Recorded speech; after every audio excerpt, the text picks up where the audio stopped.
Arcus Thompson was having a perfectly ordinary Tuesday morning when his life took a sharp left turn into the impossible. He sat in the Nova Horizons recreational lounge, nursing his second cup of coffee. Outside the viewport, stars drifted silently past as he mentally prepared for another routine day, maintaining the atmospheric processors that kept 47 different species breathing comfortably aboard humanity's most ambitious diplomatic vessel. The Nova Horizon was a floating embassy for interspecies cooperation, home to researchers, diplomats, and support staff from dozens of worlds. Brochures called it harmonious cultural exchange. Marcus called it complicated. As a maintenance engineer, he ranked somewhere between invisible and mildly useful in the ship's social hierarchy, and that suited him just fine. Marcus, right? The voice was melodic, layered with harmonics that almost didn't belong in human hearing. He looked up. Curlin stood beside his table. Her iridescent blue skin shimmered under the soft lighting, shifting like water. She was Zelani, one of the botanical researchers. Marcus had noticed her before. It was hard not to notice someone whose humming made plants lean toward her voice. "That's me," Marcus said, gesturing to the chair. "Coffee break consultation, or checking I haven't poisoned your air supply." Her large ocean-colored eyes sparkled. "Nothing so dramatic. My friends wanted to meet you." Moments later, several Zelani gathered around. Their polite curiosity made Marcus feel like either a guest of honor or a research subject. Introductions followed. Complex harmonic greetings Marcus did his best to mimic. Then came the question. "We are curious about human customs," Shauna said, "particularly relationship formation." Marcus nearly choked on his coffee. "Still," he explained, "compatibility, shared interests, and the chaotic experiment that was human romance." "So bonding is random?" one of them asked. "Not random," Marcus said. "Experimental." The Zelani seemed fascinated.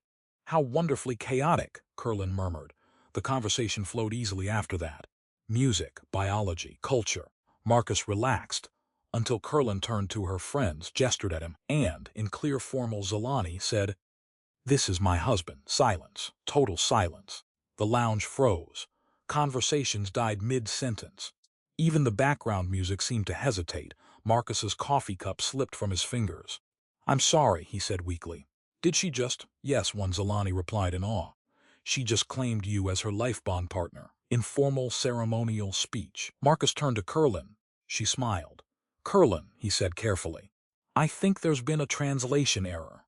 "No error," she replied calmly. "Though I should explain. Before you have what humans call a panic attack. In Zelani culture," she said, "public declarations create immediate social bonds. By naming you my husband, we are now officially partnered. You did this because I have been observing you for 3 months," she said brightly. "You exhibit exceptional resonance compatibility. You've been studying me very thoroughly." Marcus looked around. Everyone was staring. His quiet, invisible life, officially over. "Now," Curlin said, smiling even brighter, "we see if my research was correct." By the end of his shift, the entire ship knew. "You got married on your coffee break?" Lieutenant Rodriguez laughed. "That's a record." "It's complicated," Marcus muttered. "Not really," Dr. Foster added. "It's like eloping, announcing it, and filing legal paperwork, all at once." Marcus sighed. "She's not my girlfriend. She's your wife." That evening, Curlin arrived with ingredients. "For dinner," she said. "Shared cooking is a bonding ritual. It evaluates domestic compatibility." Marcus blinked. "So, I'm being interviewed."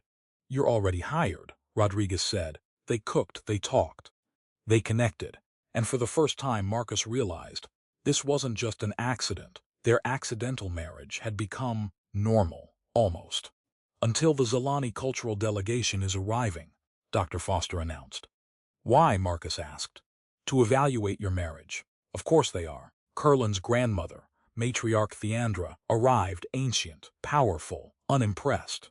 "You claim bonding with my granddaughter?" she asked. "She claimed me," Marcus replied. A pause. "Interesting." For 3 days, they were tested, emotionally, intellectually, biologically. Then, a real crisis struck. The ship's life support failed. Marcus and Curlin worked together. No hesitation. No confusion. Human intuition, Zelani precision. Perfect synchronization. They didn't just solve the crisis. They became one system afterward. The bonding is genuine, the matriarch declared. You have not just succeeded, you have created something new. 3 days later, they stood together in a full interspecies ceremony, human vows, Zolani harmonics, two worlds, perfectly aligned. You realize, Kurland said softly, this began as research, and now, Marcus asked. Now, it's something more. And somewhere between chaos and harmony, Marcus realized, he hadn't just been chosen, he had chosen her too.